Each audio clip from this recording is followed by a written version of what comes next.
Sampai sini. Kita kembali kepada kitab Kalamus Salaf Saleh. Pembahasan tentang at-tarbiyah. Setelah kita mengenal kemarin siapa mereka para salafun as-salihin. Salafun as-salihin jamaknya aslafun as-salihin. Salafun as-salih jamaknya adalah aslafun as-salihun. Aslafun as-salihun. Setelah kita tahu siapa mereka dan definisi daripada para salaf itu apa, dan periode para salaf itu dari mulai sejak kapan sampai kapan, begitu. Dan kemudian penamaan para salaf, kalimat salaf itu dimulai dari siapa. Nah, kemarin sudah sedikit banyak kita berikan satu keterangan, ya. Nanti insyaallah rincinya mungkin lebih lanjut nanti insyaallah kalau ada guru-guru kita yang datang insyaallah.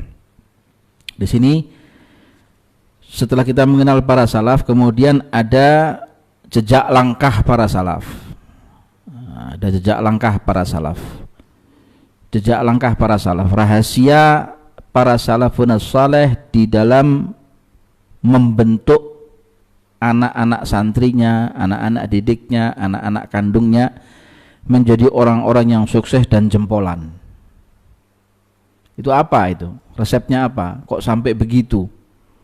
Sayyidina Imam Al-Habib Abdurrahman As-Segaf 13 anaknya kulluhum aqtab, semuanya kutub. Syekh Sa'id Al-Amudi dan keturunannya semua sampai menjadi ulama dan menjadi fuqaha. Kemudian dari keluarga Al-Bafadl, dari keluarga Al-Khatib, kita lihat adalah mereka kebanyakan adalah mereka para ulama salihin, para fuqaha. Dan mereka adalah orang-orang yang Masya Allah di dalam ilmunya, di dalam amalnya, di dalam akhlaknya. Mengapa mereka sampai begitu hebat di dalam mendidik santri-santrinya? Sampai menjadi santri-santri yang jempolan, santri-santri yang Masya Allah ya, di dalam zahir batinnya. Tidak hanya zahirnya saja, tidak hanya alim mereka, tapi mereka di dalam pengamalan ilmunya luar daripada biasa. Apa itu kira-kira itu? Nah, di sini ada resepnya. Mungkin resepnya atau resep para salafun salih di dalam mendidik anak atau mendidik santrinya. Tarbiyatul abna'i wat talabah. Wa usikum ala tarbiyati abna'ikum bi an tuhsinu ta'limahum wa ta'dibahum wa an tahfazuhum wa tamna'uhum min qurana'i su' wa khulata'i syarr wa an taghrisu fi qulubihim ma'rifatal haqqi wad din wa mahabbatal khairi wa ahlihi salihin wa tubaghidu ilaihim ahla syarri wal batil wal fasad wa mu'asyarata man la khaira fihi minal adad.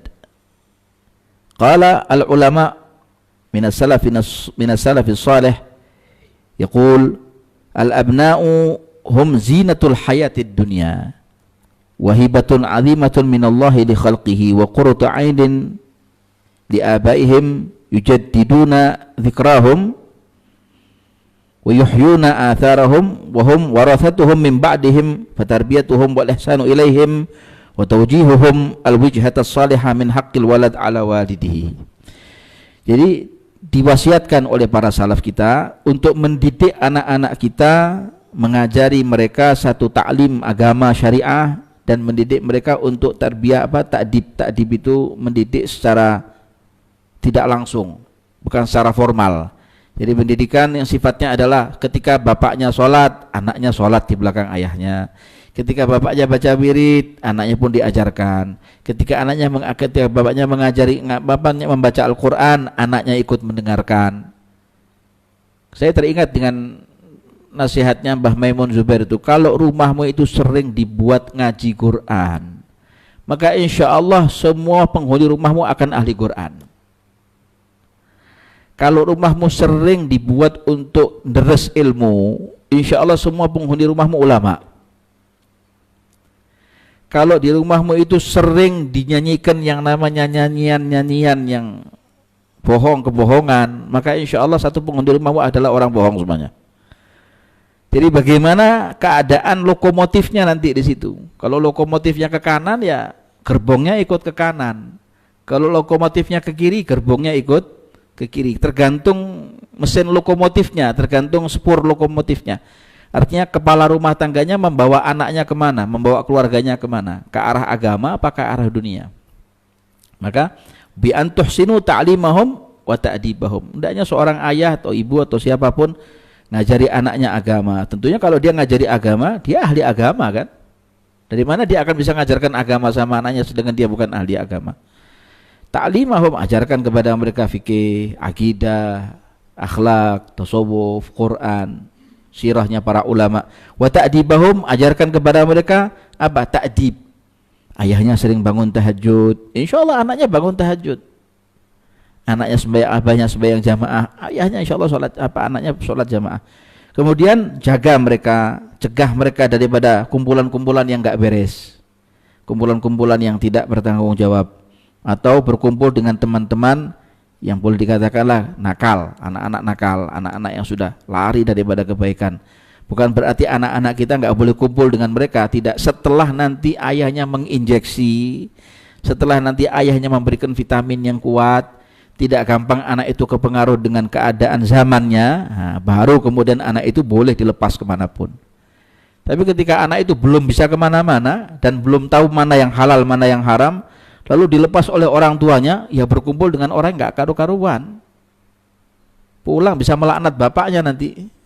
Ya, pulang bisa melaknat ibunya nanti. Wa antaghrisu fi qulubihim ma'rifatal haqq wad din. Ya, tanamkan kepada anak-anak kita di dalam hati mereka tentang pengetahuan mereka akan kebenaran, yaitu Allah Ta'ala, Rasulullah, para ulama, para pewarisnya Rasulullah, wad-din. Tanamkan kepada mereka cinta dengan agama Islam, cinta dengan syariat, cinta dengan ulama pembawa syariat Rasul ini, mahabbatul khairi wa ahlihi salihin. Cintakan anak-anak kita dengan kebaikan. Kau kalau masuk rumah nak pakai kaki kanan, ucapkan assalamualaikum, cintakan kepada kebaikan. Jangan buka aurat. Kalau lihat acara-acara televisi atau acara-acara tayangan, lihat acara yang baik. Mahabbatul khair wa ahlihi salihin, dan tuntun anaknya untuk lihat orang-orang saleh. Tuntun anaknya. Acara-acara hall itu penting, itu madrasah buat anak-anak itu. Habib Abdullah bin Abdul Qadir bin Ahmad bil Faqih kalau tidak salah pernah mengatakan bahwa hall itu adalah madrasah itu. Jadi kalau anak-anak sekolah di sekolahan, silahkan sekolah.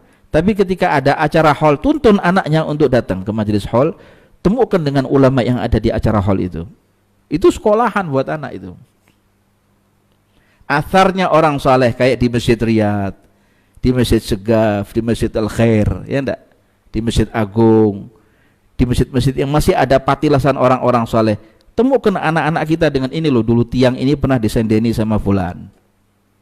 Tembok ini dulu pernah, orang ini pernah megang tembok ini. Ya, tempat ini dulu pernah duduk seorang saleh yang bernama fulan bin fulan. Temukan, ajarkan, ceritakan. Dulu begini, dulu begini, dulu begini, dulu begini. Baik, di Tarim itu tidak ada wisata, tidak ada wisata air, tidak ada. Masa di Tarim wisata air? Kerojokan Sewu, tidak ada. Ya, pemandangan, tidak ada. Tarim tidak ada pemandangan, tidak ada tempat madaki rupa juga tidak ada. Pun binatang tidak ada di Tarim. Yang ada ya athar sholihin ini. Wisatanya apa wisatanya? Masjid, rubat, kuburan. Jadi kalau orang datang ke Tarim sana, jangan ada harapan sana, oh nanti air terjunnya lebih bagus daripada Kerojokan Sewu. Nggak ada. Sana nggak ada air terjun. Sana juga ada air mancur saja nggak ada insya Allah. Tapi di sana adalah wisata hati, wisata rohani sana. Mata kita seakan-akan kalau antum ada di daerah itu, seakan-akan antum tidak ada, seperti keadaan antum bukan ada di dunia. Setelah keluar daripada Tarim Bosibun, baru tahu antum rasa, ya Allah, anak ini baru keluar daripada alam yang berbeda dengan alam yang seperti biasanya ya. Jadi merasa bahwa saya sekarang ada di dunia ini setelah ente keluar daripada tanah itu. Ya, ardun dubighat fihi aqdamus salihin, tanah yang pernah diinjak oleh telapak kakinya orang-orang aqtab, abdal, autad, salihin, para masyayikh, arifin. Begitu. Wa tubaghidu ilaihim ahla syarr wal batil wal fasad wa mu'asyarah man la khaira fihi minal adad. Cegah anak-anaknya jangan berkumpul dengan orang-orang yang enggak ada kebaikannya. Isinya mengumpat, isinya mencaci, isinya memaki, isinya laknat, isinya gini, isinya gitu. Buat apa? Buat apa ngumpul kayak gini? Debat saja begini. Kalau Anda berdebat dengan orang yang biasa yang bisa diskusi dengan baik, silakan. Dia mau terima yang hak gitu. Walaupun itu harus dijauhi kadang-kadang, kata para salaf kita. Tapi kalau sekarang Anda berdebat dengan orang atau diskusi dengan orang yang kadang-kadang pengku, gak bisa diluruskan, dia punya fanatiknya yang sangat seperti itu, gak bisa. Habis umurmu ada di situ nanti. Sehingga kau ninggalkan wiridmu, ninggalkan Quranmu, ninggalkan sholatmu, ninggalkan birrul walidainmu, ngurusi orang ini. Sudah tinggalkan saja orang ini, nanti habis umurmu gara-gara dia nanti. Malaikat Israel datang, assalamualaikum, waalaikumsalam, sudah waktunya ya. Anak mesti ngurusi orang satu ini, bengkong orang ini, sudah tidak pakai diurusi, ini sudah habis waktumu.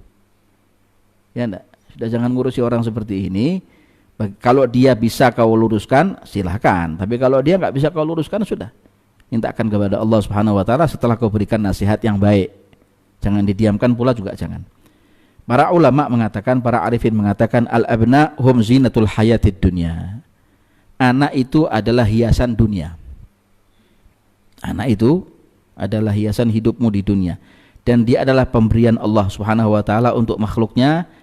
Sekaligus anak itu adalah buah mata orang tuanya, qurratu ain, buah hati orang tuanya, buah mata orang tuanya, nyenengkan nanti, buat sejuk mata orang tuanya kalau anaknya baik, anaknya ahli Quran. Sayyidina Muhammad Al-Baqir itu pernah nuntun anaknya Sayyidina Imam Ja'far Shadiq, dituntun dimasukkan TPQ, Taman Pendidikan Al-Quran. Ketika itu usianya 4 tahun Sayyidina Muhammad Al-Baqir. Kata Sayyidina Muhammad Al-Baqir mengatakan kepada guru TPQ-nya, Ustadz, saya minta anak saya ini tolong diajarkan surat Al-Fatihah dan bacaan tasyahud, supaya nanti waktunya dia kalau sudah bisa sholat sama ayahnya, dia bisa baca Fatihah dengan baik dan tasyahudnya itu fasih. Fatihahnya fasih, tasyahudnya juga bagus fasih. Maka diajarkan oleh sang ustadz tadi itu hampir 3 hari, 2 hari, 3 hari, hampir 1 minggu diajarkan. Jadi mundar-mandir, anaknya diantarkan pulang, besok masuk dijemput, diantarkan pulang, besok nanti masuk dijemput, begitu sampai 3 hari, 5 hari, hingga kurang lebih 1 minggu atau mungkin kurang daripada itu. Ketika selesai daripada pembenahan atau pembelajaran surat Al-Fatihah dan tasyahudnya, sang ayah Sayyidina Muhammad Al-Baqir radhiyallahu anhu wa ardhah bertanya kepada anaknya Sayyidina Imam Ja'far Shadiq yang usianya masih 4 tahun ini, masih balita ini. Ya, kau diajarkan apa sama ayahmu, sama gurumu di TPQ nak?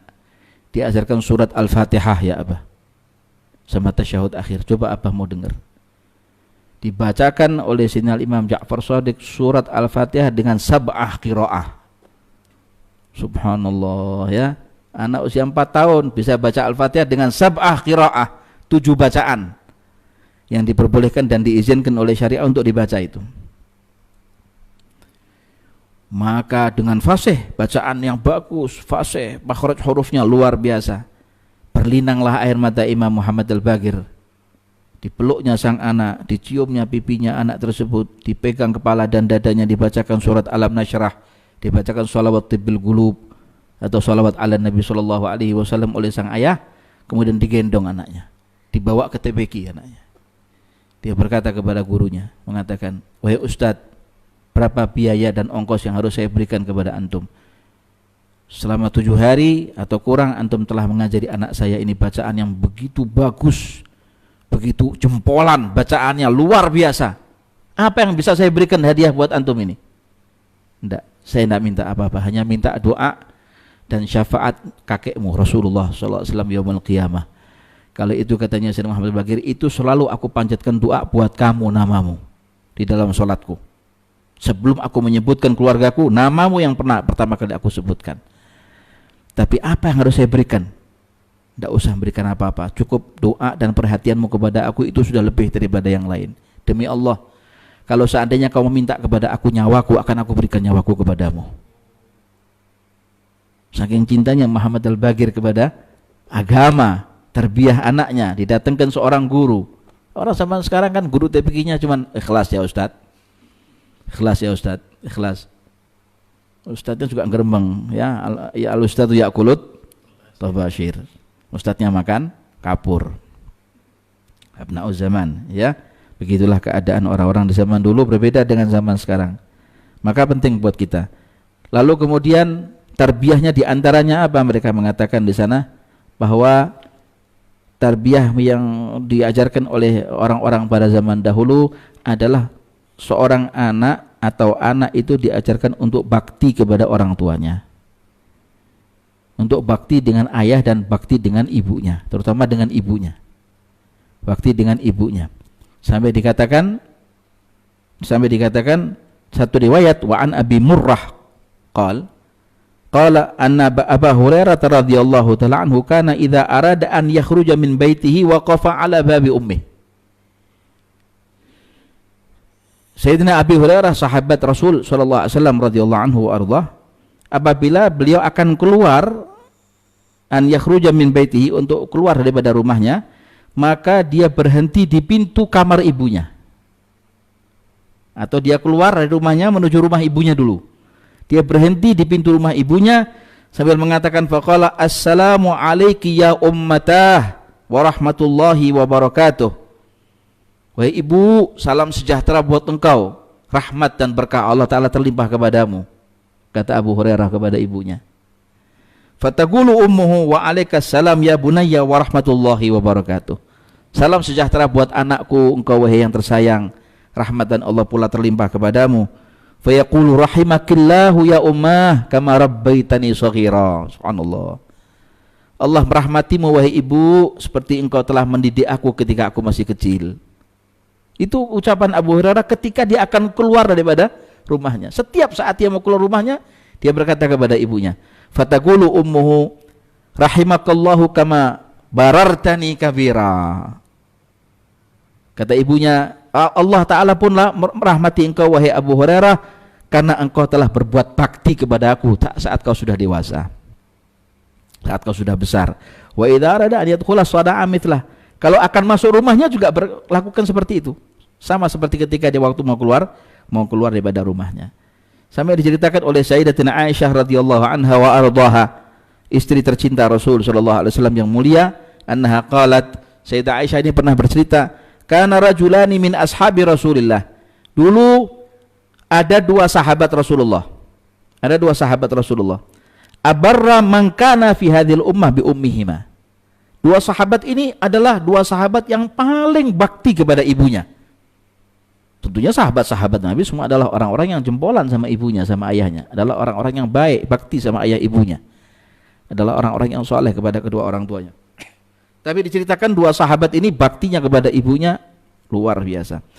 Siapa di antaranya? Dia adalah Sayyidina Utsman bin Affan wa Harithah ibn Nu'man. Sayyidina Utsman bin Affan dan Harithah ibn Nu'man ini baktinya kepada ibunya, Masya Allah. Fa amma Utsman fa innahu qala ma qadirtu an anzura ila ummi mundu aslamtu. Semenjak saya mengenal Islam dan saya memeluk agama ini, saya tidak pernah memandang dan saya tidak pernah melirikkan mata saya ke tempat wajah ibu saya. Selalu saya tundukkan wajah saya di hadapan ibu saya. Sayyidina Utsman bin Affan gak pernah lihat ibunya. Saat dia di hadapan ibunya seperti di hadapan seorang raja, seorang ratu, hanya menundukkan kepalanya dan hanya mengatakan na'am, tidaklah. Sayyidina Utsman bin Affan, ya. Begitu. Wa amma Harithah ibn Nu'man fa innahu kana yafli ra'sa ummihi wa yut'imuhuma bihadihi. Adapun Harithah ibn Nu'man ini, kalau dia ada di depan ibunya, maka dia selalu mendekatkan telinganya dan dia dekatkan kepalanya kepada ibunya. Sesaat barangkali ibunya ingin berbisik kepada satu hal atau hajat untuk dibelikan, maka dia kemudian membisikkan telinganya ke tempat ibunya. Karena ibunya tua, usianya sudah sangat lanjut, maka dia kemudian tempelkan telinganya atau kemudian dia dekatkan kepalanya dengan lembut. Dia ada di bawah sementara ibunya ada di atas kasur, begitu. Begitu keadaan mereka. Wa yut'imuha biyadih, dan memberikan, menyuapi ibunya dengan makanan lewat tangannya. Begitu, ya. Walam yastafhimha kalaman qattu ta'muru bihi. Dan kalau ibunya memerintahkan kepadanya satu perkara permintaan, maka nggak minta untuk difahamkan. Artinya, ibu ngomong apa sih? Nggak paham bu, yang lebih jelas lagi. Enggak. Kalau ibunya memerintahkan satu hal, maka lam yastafhimha, tidak minta untuk perkara-perkara itu lebih paham untuk dirinya. Jadi apa yang diperintahkan oleh ibunya, sendiko dawuh, ya akhir, marhaba. Walaupun dia nggak paham. Subhanallah ya. Hatta yas'al man indaha ba'da an yakhruja minal bait. Nanti setelah dia keluar daripada rumah ibunya, nanti dia berkata kepada orang yang selalu ada di samping ibunya, mengatakan, tadi ibu tengah ngomong apa sih, saya belum paham. Lah kenapa kau tidak minta penjelasan sama ibumu sendiri? Jangan, segen saya, khawatir nanti menyakitkan hatinya, karena ibunya sudah lanjut. Seperti itu tarbiyah mereka kepada orang tua mereka. Madza qalat ummi wa hakadha. Fa ya ikhwani yang dimuliakan oleh Allah Subhanahu wa taala, begitulah keadaan orang-orang pada zaman dahulu, sehingga disebutkan dalam satu riwayat, birru aba'akum tabarrukum abna'ukum, rawahu Tabarani. Baktilah engkau kepada orang tuamu, nanti engkau akan dibalas oleh anak-anakmu, mereka akan bakti sama kamu. Kalau kamu tidak bakti sama ibumu, kamu tidak bakti kepada ayahmu, maka nanti anak-anakmu pun akan berlaku yang sama dengan kamu. Dulu katanya diceritakan ada seorang anak yang waktu ayahnya itu tawaf di Ka'bah, maka sang anak tersebut memukul kepala bapaknya.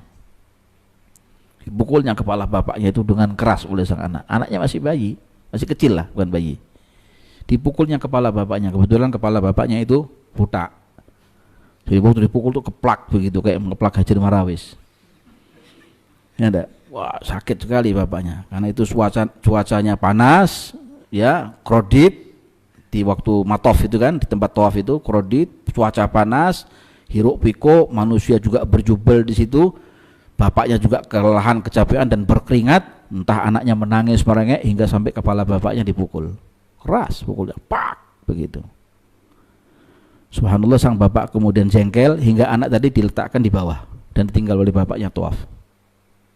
Ya, orang segitu banyaknya tawaf nggak ngelihat ada anak yang lewat di situ, kan terinjak bisa mati anak ini. Ya enggak? Maka ada seorang mukmin yang mengatakan, ya Allah, sungguh tega sang bapak ini. Diselamatkan anak tadi ini, digendongnya sambil menangis, anak merengek, diselamatkan anak tersebut. Ya, mana bapak ini kok tega-teganya dia meninggalkan anak di tempat matof, anak itu akan terinjak bisa mati itu di tempat-tempat tawaf tersebut, di tengah tawaf tersebut. Maka kemudian ditengok oleh orang tadi yang bawa, mana tadi bapaknya tadi. Ya, saat ini yang buta cuman dia tok gitu ya. Kira-kira seperti itu. Subhanallah, maka kemudian dipanggilnya bapak tersebut. Wahai bapak, sini, wahai ayah, sini kamu. Laki-laki. Ini anakmu betul? Iya. Kenapa kau letakkan anakmu di tengah-tengah tempat tawaf ini? Habis dia mukul kepala saya, dia kan anak kecil. Enggak ngerti apa-apa, lalu dia merengek-rengek. Saya enggak khusyuk tawaf saya. Saya mau baca doa, bingung. Saya mau merasakan nikmatnya tawaf ini. Ini seumur hidup sekali saya seperti ini. Saya bawa anak dan istri saya, entah istri saya sakit di hotel sana, tapi ini, ya Allah, ini momen-momen yang sangat berharga buat saya. Tibanya kok anak saya merengek-rengek seperti ini, nggak bisa diam, sudah jengkel saya, apalagi dia mukul kepala saya. Begitu. Coba kau ingat, kenapa kau lakukan, anakmu sampai melakukan seperti ini sama kamu? Nggak pernah. Bagaimana kamu dengan orang tuamu dulu? Iya. Saya pernah diceritakan sama ayah saya, dulu waktu ayah saya tawaf, saya juga mukul kepala ayah saya di tempat yang sama di situ. Jadi sama Allah dibalas saya di sini. Dikeplak juga sama bapaknya dulu ya, sama anaknya, sehingga sekarang anaknya mukul kepala bapaknya tadi ini. Birru aba'akum tabarrukum abna'ukum. Wa qala al-'allamah Al-Habib Zain bin Ibrahim bin Sumait nafa'anallahu bih fi hadzal hadithi arba'u bisyarat. Kata Habib Zain bin Ibrahim bin Sumait, beliau mengatakan bahwa kalau mau diambil maklumat hadits fawaidil hadits di sini, hadits ini mengandung 4 kabar gembira. Birru aba'akum tabarrukum abna'ukum. Baktilah kau kepada ayahmu dan ibumu, nanti anakmu akan bakti sama kamu. Nanti anakmu akan bakti sama kamu. Mau enggak mau, anakmu akan bakti sama kamu. Kata Habib Zain, hadits ini mengandung 4 bisyarah. Hadits ini mengandung 4 kabar gembira. Yang pertama, an yatula umruh. Tanda bahwa umurnya dia akan panjang, karena anaknya akan bakti sama dia. Dari mana seorang anak bisa bakti, bisa ayahnya melihat anaknya bakti sama dia sementara dia sudah meninggal dunia? Nggak bisa dirasakan baktinya. Tapi tanda bahwa anak itu akan bakti sama dia sebelum dia meninggal, Allah akan perlihatkan anaknya akan bakti sama dia. Itu yang pertama. Yang kedua, yarzuquhullahu dzurriyyah. Tandanya, kata Habib Zain, bahwa dia akan dikaruniai oleh Allah Ta'ala keturunan. Orang kalau bakti sama orang tuanya, tandanya dia punya keturunan yang baik. Yang ketiga, tatulu a'maru auladi. Tandanya bahwa yang ketiga adalah anaknya juga akan dipanjangkan umurnya oleh Allah Ta'ala sampai anaknya bakti sama ayah dan ibunya ini. Jadi bukan ayah ibunya tok yang panjang umurnya, hatta anaknya panjang umurnya. Dan yang keempat, annahum yabirruhu kama barra fi abawaih. Anaknya akan bakti sama dia seperti dia dulu bakti sama orang tuanya. Habib Ali Habsyi ketika suruh sholat di belakang ayahnya Al Habib Muhammad bin Husain waktu di Mekah Al-Mukarramah, Habib Ali tidak mengatakan, ayah saya mau sholat di Mekah di Masjidil Haram, sholat di sana jamaah itu fadilahnya 100.000 kali lipat daripada sholat di masjid yang lain. Tidak mengatakan begitu. Ketika Al Habib Ali izin sama ayahnya Al Habib Muhammad, mengatakan, wahai abah, saya mau sholat di Masjidil Haram, mau jamaah di sana.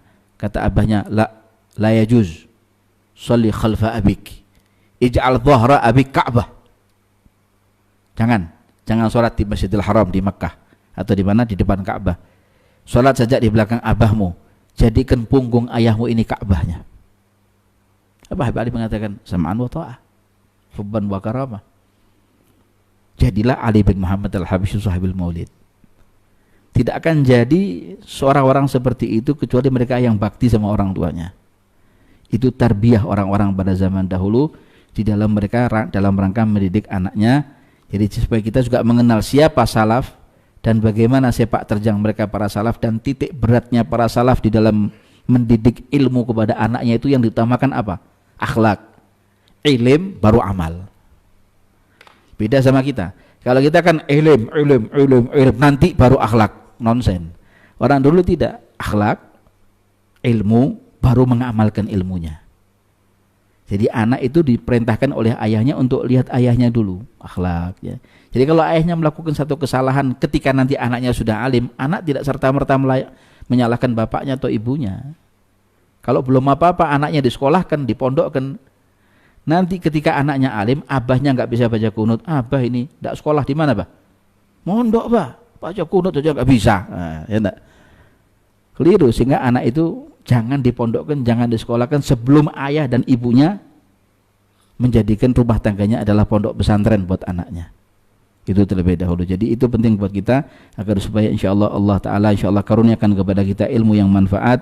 Allah karuniakan kepada kita insyaallah dzurriyyah yang saleh dan salihah, rumah tangga yang sakinah, mawaddah warahmah, mengikuti jejak mereka para salafun salih, mengikuti jejak orang-orang yang alim dan ulama minas salihin, dan mereka adalah orang-orang yang bersanad ilmunya hingga Nabi Muhammad sallallahu alaihi wa ala alihi wasallam.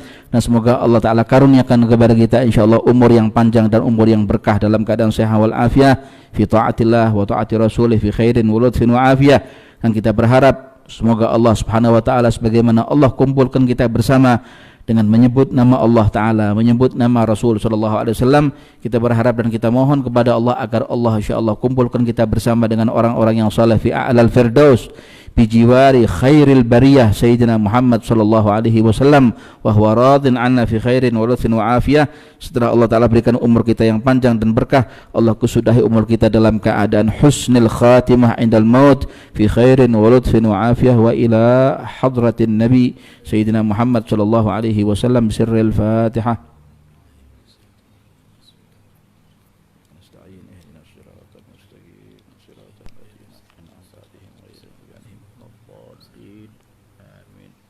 ربنا انفعنا بما علمتنا ربي علمنا الذي ينفعنا ربي فكهنا وفكه أهلنا وقرأ